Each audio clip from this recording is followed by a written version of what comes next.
Lady Omega Hammond is CEO of Ampersand Technologies Limited, a software development company that is revolutionizing how businesses and individuals become efficient using technology.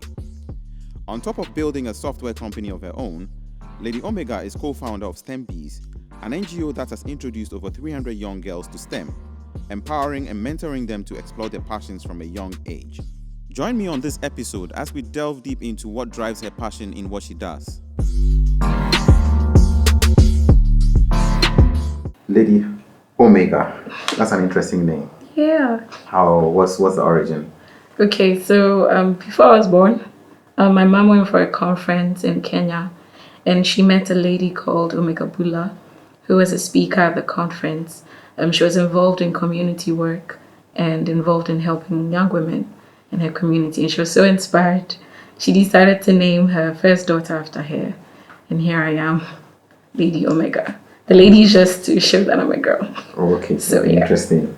But of course, it does have a telling on what you are doing right now. Yes. And I'm sure it will be interesting reconnecting with a woman and telling your story as well. Yes. She knows that? Yes, she does. So we actually connect on Facebook. So that's interesting. Shares my stories. She follows my work on social media. And I'm looking forward to visiting her next year. So that will be very memorable. Awesome. So tell us about Ampersand Technologies. Okay, so Ampersand Technologies is a software development company. I started it 4 years ago with myself and 3 other guys, Andrew, Joel, and Godwin.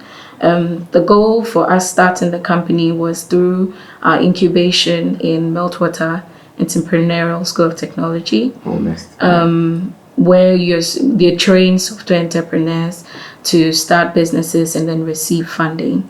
But for us, we decided to rather go the hard way, which is just depend on the resources we had and start a consulting company. So we basically build software solutions for businesses, and we are focused on mobile app development, web applications, and just customized software. Okay, so I read you have a team of 10 developers, all under 30. How were you able to pull that feat? Well, it started with us, call for. We decided that, okay, we wanted to keep things small. Gradually demand. A lot of our work has been through referrals, and we noticed that we could not really do as much as we could within a period of time. So we reached out to them through internship programs, sometimes through word of mouth in the community, and then just putting out job offers in social media, really. Anybody who comes through our doors, what we're ensuring is that you think critically, because we don't know what problem we'll be solving at that point in time. Your ability to learn, because there are new things that you're exposed to in technology, yes. And just your excitement about technology. But by that time, you were already in operations? Yes. And you had already gotten some contracts going and stuff? Okay. Yeah, so this was like in our second year. That's when we started building our team. Yeah. I would say our growth just asked for it. We didn't go searching, let me put it that way. Because of the contracts or the rate at which we were being referred, we wanted to keep a certain value, a certain quality of work as well. So we just needed that extra help just to push us more. So yeah. So you first started out as a geomatic engineer. What is a geomatic engineer? Okay, so in simple terms, a geomatic engineer is likened to a surveyor. Geomatic engineering is basically taking data and analyzing the data that can be used, whether it's data from air, land, or water. But in Ghana, we focus more on land. So you have surveyors measuring site maps. You have them working with civil engineers. I studied that in university because I was just curious. I planned to be a doctor, but biology was too hard. And I didn't think I wanted to be engaging in blood all the time. I was very interested in geomatic because of the maps. And it wasn't that it wasn't an exciting career. I remember one time during my internship where I was taking angles for us to be able to put together a map. And because of my height, I was infused in the bushes. At that time, I didn't know there were people called land guards who go from place to place searching for people, doing stuff on the land. So I was just there. My supervisor was across, and they came. They were like, "What am I doing here?" I said, "Oh, we're putting together a map for the client, and we're just measuring the angles to be sure of where the land is." And they were like, I think they from my demeanor, they knew I didn't know who they were and what I was doing. So they just told me to tell my supervisor they've seized my equipment, and I was like, okay, and now we should come and see them after. So when my supervisor noticed that he couldn't get the angle or the connection between me and him, and he came and then he asked me where the stuff, and I was like, oh, some guys in the truck came for it, and I was like, am I okay? Did they do anything to me? I said, oh, I'm fine, very, very fine. Apparently I was supposed to be really scared of them and I didn't know who they were, but I was long hours in the sun walking up and down. If I was to go into that career, it would have meant me going to more school, because I was very interested in the map side connected to computers. So analyzing the map, knowing that this data, well, this area is good for building houses, this is good for water bodies. But the computer side just was the fascinating part for me. But Meltwater came in as me having fun, literally, after school, just trying options out. And then it turned out I could actually start a company, and here we are. Okay, so the computer part of geomatic engineering is what lured you into the coding? No, it was, as I mentioned, the Meltwater came to the university. I went to KNUST, and they announced you being able to start a software company. My brother was interested in the opportunity, and we used to interact with computers for fun. So just go online, see what's great to download, what new music was out there. And he just was like, just apply. I was like, no, I'm not interested in computers. I didn't think I was that smart to really analyze how to operate as a computer or operate the computer. And I did apply, and out of like 1,000 applicants, 25 people were chosen, and they thought I was smart enough to be part of the 25. And I was like, if these people thought I was good enough, then there must be something special about me. So I really did give those 2 years the best of my life, because I was like, I better do this and do this well. And I'm reaping the benefits from my choice. Let me put it so what specialized training did MEST give that actually launched you into the space? Okay, so MEST was where I was introduced to coding, where I was introduced to business in terms of how to build a software company and communication. So those are the 3 areas that they teach you around. You get to work with everybody, and you get to go out and work with customers as well. So within the 2 years, you will be building like mini companies, but they are not really functional until you choose one at the end of the 2 years. So interesting. So now to the substantive issue, what you actually do. Tell us about STEMBees, and what does it stand for? What is it about? Okay, so STEMBees was an NGO that I also started with 2 other ladies I met at MEST. The goal for us there was, we had been in the STEM fields. So I did geomatic engineering. Angela, my co-founder, did civil engineering, and then Linda Anson did actuarial science. And we had gone through the educational system here in Ghana and noticed that most of the time we were in the minority. I was in a class of, let me say, 30 or 60 people in university, and we were just 10 girls. In Achimota school as well, I would say we were roughly about 30 to 40, and we're just about 5 girls. The girls are always minimal. So we were like, if we have been able to go through these STEM subjects, which is science, technology, engineering, and math, we were exposed to these things when we were young. We had the opportunity, or my mom had a computer at home, so I was exposed to those things. Linda had her dad helping her tinker solutions. If a TV got spoiled, they'll call her to come and tinker with it. So we decided to create STEMBees to start exposing the young girls from a young age. So the fear of me, I don't want to be an engineer, I want to be a hairdresser, not to double down on the hairdressing profession. It goes away because they've played with it, they've explored these areas. So we just empower them, teach them, and make it very practical, because our school system is very theoretical as well. So we just have very interesting activities that we build to help these young girls. Okay. You mentioned the fact that in the educational system, we have fewer women or fewer girls wanting to go into that field. Clearly, that's a challenge to begin with. But in practice, where do you find your challenges? Okay. Well, the first thing has to do with you being a woman. For example, I'm the leader or the CEO of my company. So most of the time, entering into meetings, they're assuming you would take a secretarial role or you would take a more minimal role in decision making. But I always like to play the element of surprise. And I've learned to do that just so I noticed that what really takes with men is respect. And they gain respect through how they speak and how they comport themselves. So I don't walk into a meeting claiming that, oh, I'm the boss, listen to me. But I rather pull the argument to my intelligence instead of my gender.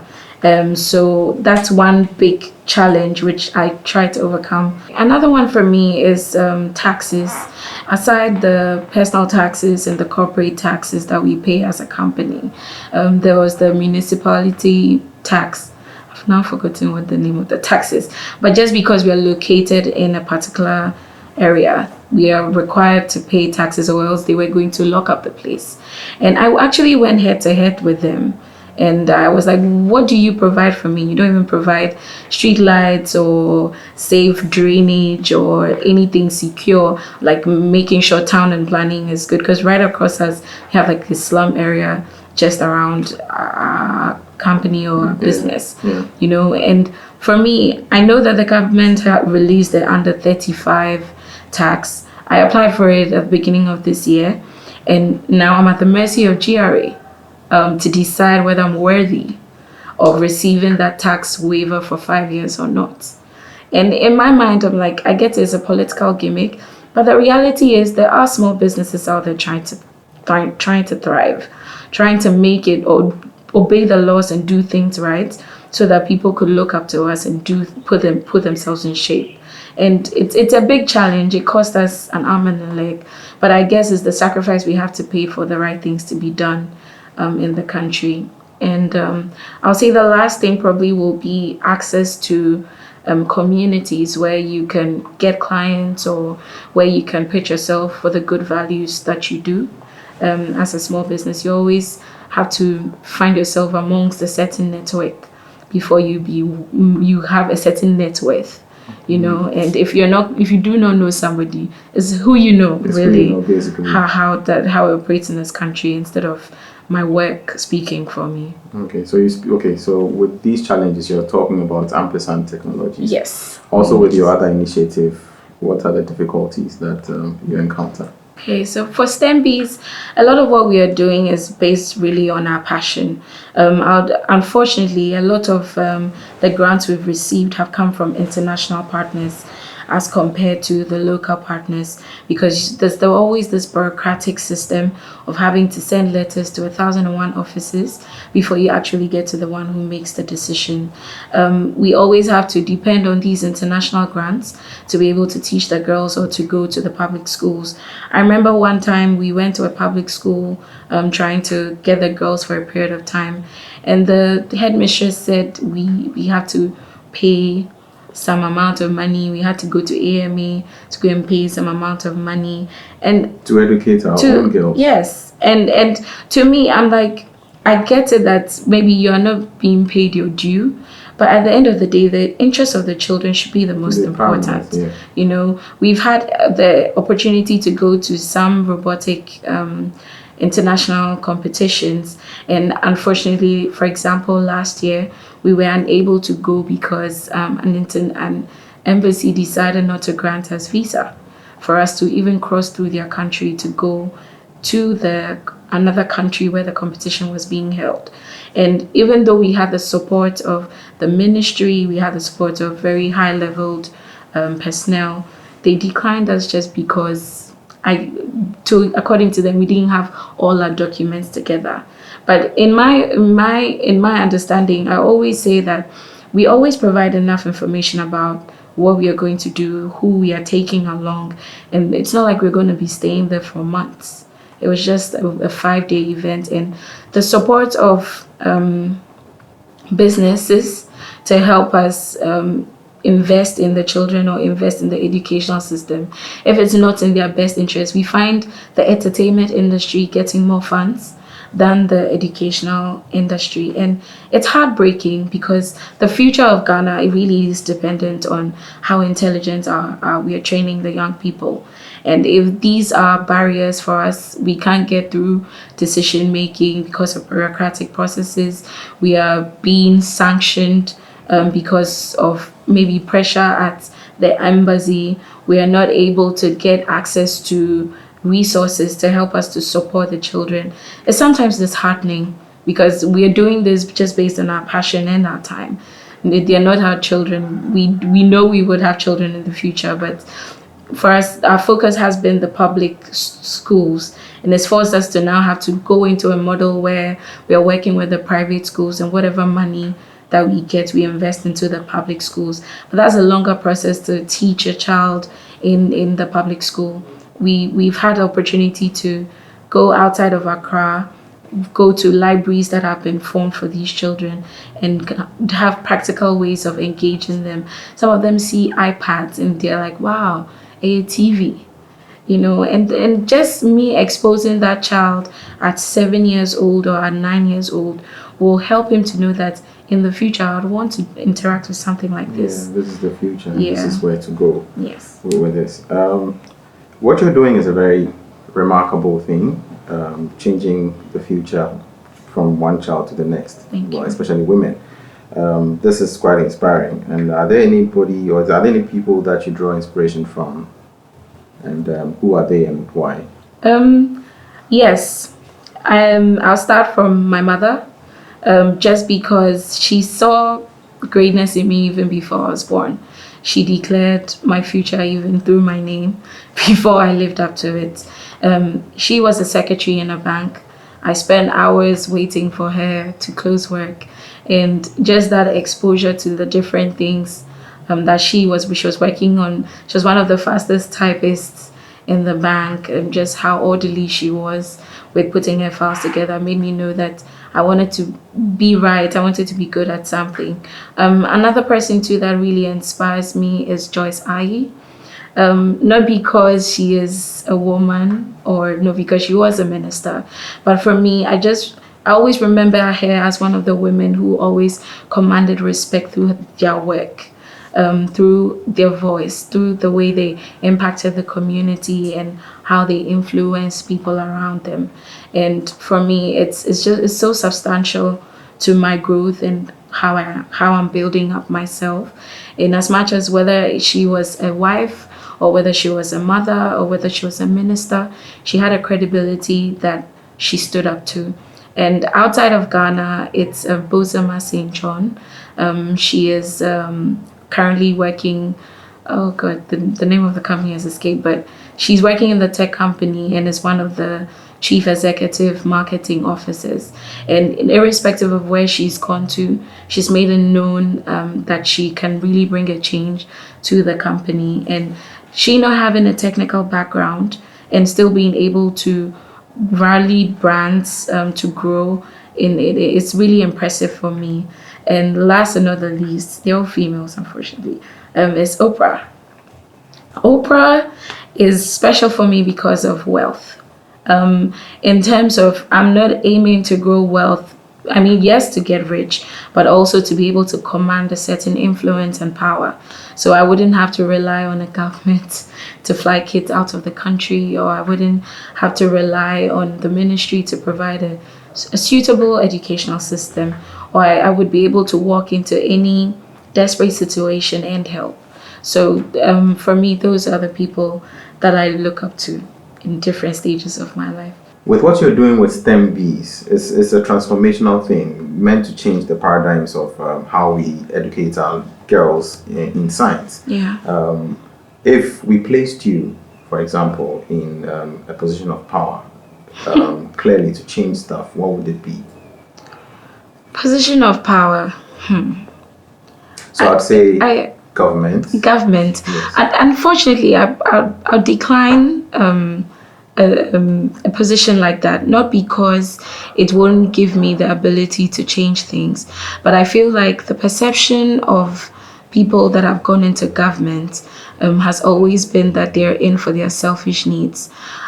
For me, till I'm old enough, or I see that for the generation that is taking power are taking decisions based on like the needs of the nation, I don't think I would be in government. But I know that behind government are influential people, whether with money, whether with connections, whether it's the UN, I don't know. But I just know that there are people that back these government officials. And that's where I always like to be behind the scenes to make sure that if I'm that influential, I can influence this minister or influence this person to do the right thing, or influence how we design those systems. Government, for me, unfortunately, has not proven that they have the leadership skills to be able to cause that change yet. Maybe if we get a president who, I always ask myself, what's the difference between the president of Rwanda and the president of Ghana? He has just decided to stick to certain values to help improve the systems in this country. And as much as, yes, you would gain money, you need to always have it at the back of your mind that the systems 20 years from now, 50 years from now, legacy, have to work for the country. Nkrumah laid the foundation for that, but I haven't yet, I'm not old enough probably to know what every single person in power has been working their ass off to put in the right systems. But I always say that our leaders are not promoting the right things for a government position to look attractive for me now. So I'd rather be behind the scenes and be one of the people they come to for their parties to have money to go and do a campaign. And in your campaign, I'll make sure that you are helping the educational system to train these public institutions. Our public institutions must be uplifted in such a way that the private schools do not have a place. You don't need so much to train a child and tell them to do the right thing. The systems have to work for us, and unfortunately, this is how I would go about it. Yeah, okay. You speak with a lot of passion and speak from an angle of ethics. What's one single philosophy that runs through your life, and expand on that for us? It's been okay. The core for me is you are what you envision. Till I went to Meltwater, I didn't realize the capabilities I had inside of me until the right environment was put around me. That's why I'm very passionate about making systems work, because I could have been one of those children who went through the educational system and ended up at the bank. Not to say that that's a bad job, but that would have cut all the exploratory parts of me, where my curiosity would have been cut off or cut short because of what I was exposed to. So I always say that I always need to see myself, for example, as the rich woman before somebody else sees it. I become, what you're seeing today is what I saw probably a year or two ago. And until I see that vision of myself, nobody else can point me and say that you have to do this. They could direct me. And I always make this funny statement that even a prophet, when they prophesy, it only confirms what God has already told me. So you are what you envision, really. What you imagine yourself to be is what you would end up becoming, because you could be provided with $1 billion. You could be given the fanciest cars. You could be given all that you dream of. But if you do not see yourself as that valuable person, nothing else can make you that valuable. With that being said, what kind of leader do you think you are? I've actually never thought of that before. But you have a team, you have a solid team under you that work with you, that work for you. How do you draw their synergies together and achieve what you've achieved so far? Okay, for lack of a better example, I'll use the cliche, servant leadership. I always believe that when I'm able to serve the needs of people individually, they will then be able to serve the communal goal. So for example, in my company, in as much as we are just a technology company and we are investing into building clients' projects, I invest into my employees. So you find me finding out, what are you doing on a Friday? who's your girlfriend? Were you able to get some sleep? How are you balancing your housework at home to that of pressure at work? Because I feel like every human being is different. And as much as I'm the leader of all of them, there is no way I can lead a company if I don't understand who I'm leading. So that's really, I'm able to connect to people on a personal level. I'm a very free person in the sense that I fool around a lot. I'd be surprised. I'm poised because you're behind the camera. But I love to dance. I love music. I love to have a very free environment just so people could be themselves, because I feel you always have to create the right environment to really deduce the best out of people. So I always serve the needs of my people. So we pay if there's anything we can help extra. Like, for example, there's one of my employees, he likes to sell clothes, shirts.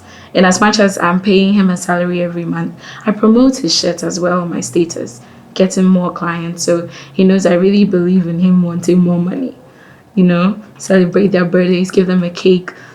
And as much as those things are a bit childish, people really appreciate it.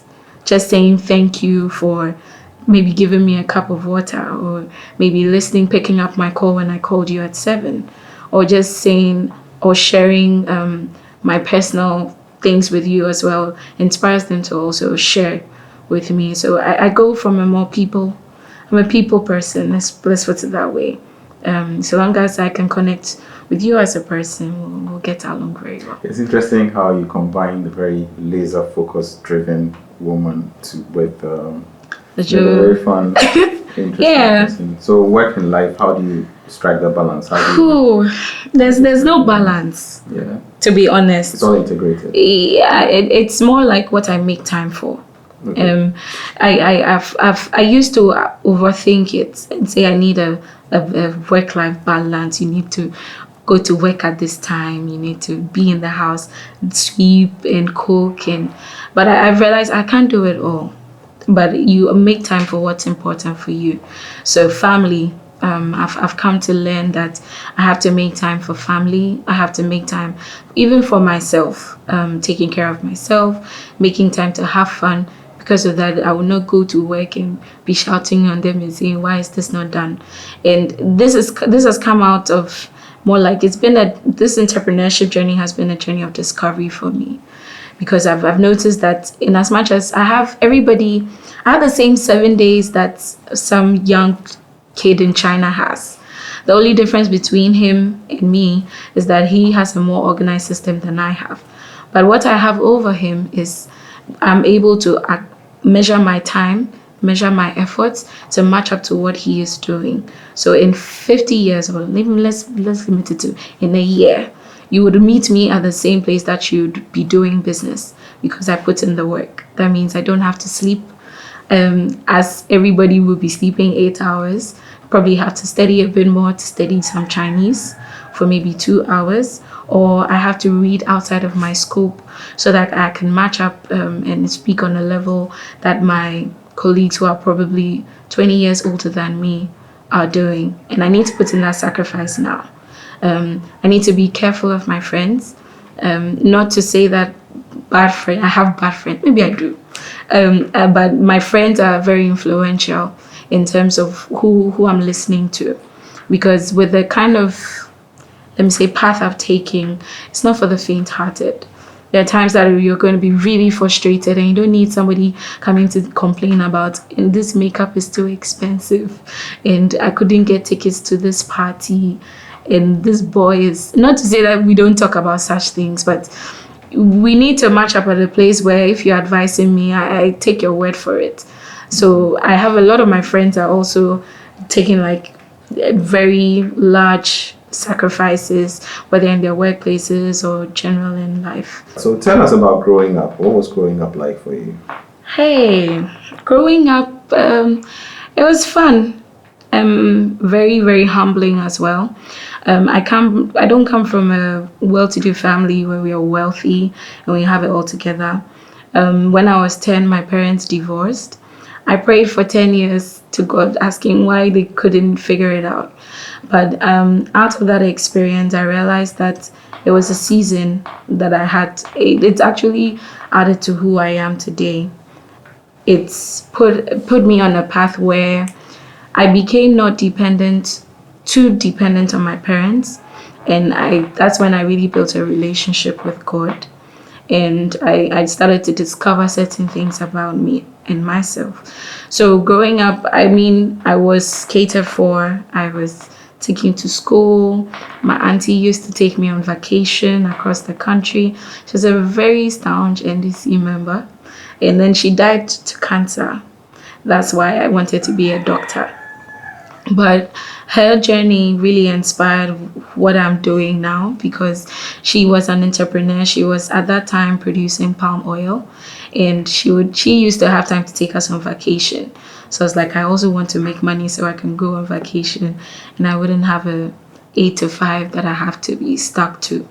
And I was also exposed to decisions that I wanted to take. Like, my parents believed that if this is what I wanted to do, so long as I believed in it, they would push me or encourage me.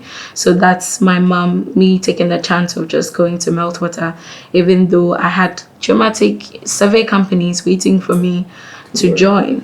And it was humbling for me, because I always said that not coming from a very wealthy family, or not being known as one of the wealthy people, made me explore like the public education system.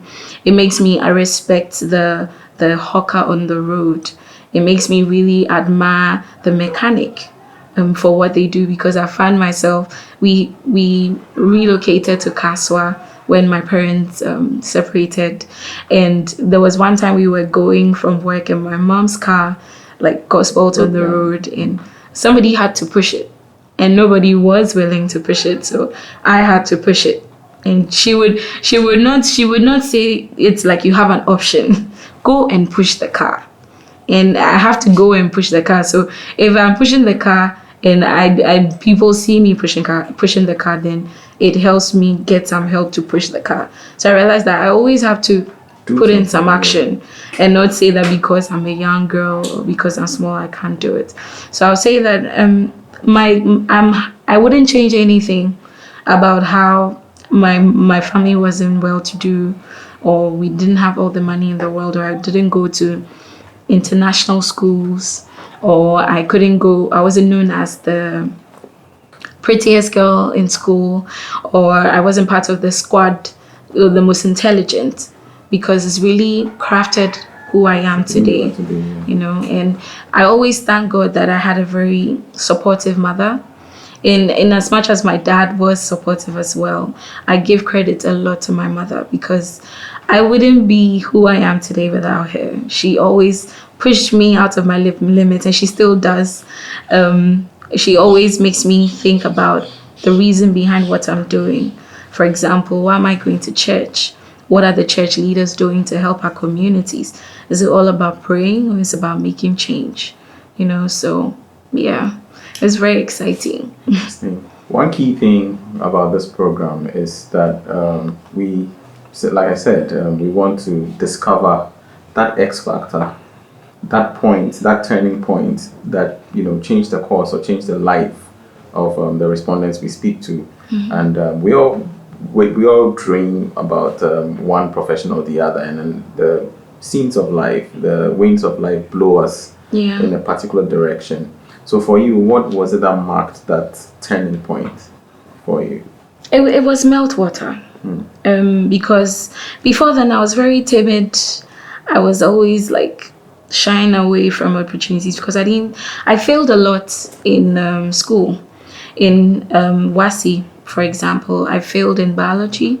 I failed in elective math. I had like D's, E's, and F's. And I remember when I finished writing my last paper, my mom asked me, how did the exam go? And I said, Ma, this didn't go well.